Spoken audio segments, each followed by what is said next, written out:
Delhi NCR में बढ़ रही यातायात की समस्या का हल निकालने के लिए माननीय प्रधानमंत्री श्री नरेंद्र मोदी जी के सक्षम नेतृत्व में और माननीय सड़क और परिवहन मंत्री श्री नितिन गडकरी जी के दिशा निर्देश में भारतीय राष्ट्रीय राजमार्ग प्राधिकरण ने भारतमाला परियोजना के अंतर्गत राष्ट्रीय राजधानी क्षेत्र में 9.5 हजार करोड़ रुपए की लागत से बनाए जाने वाले 30 किलोमीटर लंबे द्वारका एक्सप्रेसवे परियोजना के शिलान्यास समारोह में आपका बहुत बहुत स्वागत है।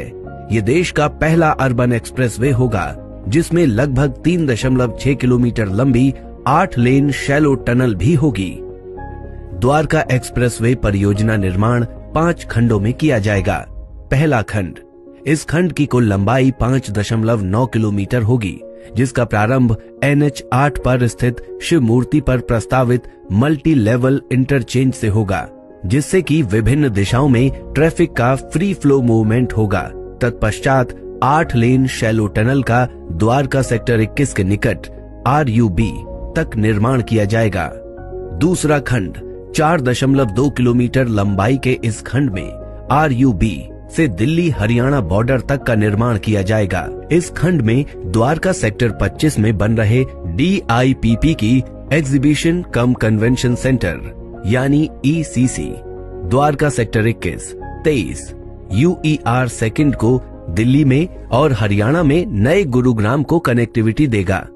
ECC में international trade promotion activities, convention centres, conferences, exhibition और कॉरपोरेट मीटिंग आदि जैसी गतिविधियां होंगी।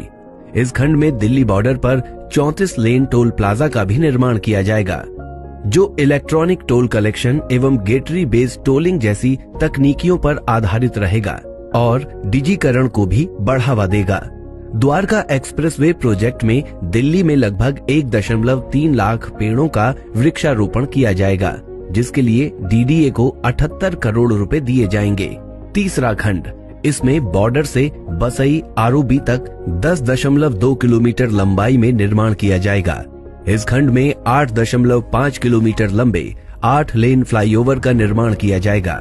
स्थानीय यातायात को सुगम बनाने हेतु द्वारका एक्सप्रेसवे पर यातायात को अंडरपास, सतही एवं फ्लाईओवर से 3 भागों में विभाजित किया गया है, ताकि यातायात इस तरह से चले कि उपयोगकर्ता अपने गंतव्य तक निर्बाध एवं सुरक्षित रूप से पहुंच सकें।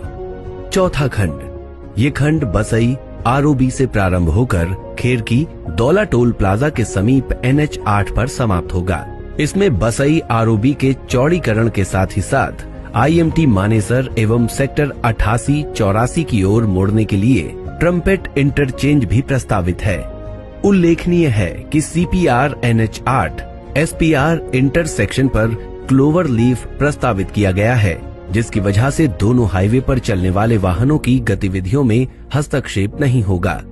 पांचवा खंड, इस खंड में इंदिरा गांधी अंतर्राष्ट्रीय इंटरनेशनल हवाई अड्डा को एक डीप टनल से द्वारका एक्सप्रेसवे से जोड़ना प्रस्तावित है, जिसकी विस्तृत परियोजना रिपोर्ट बनाई जा रही है।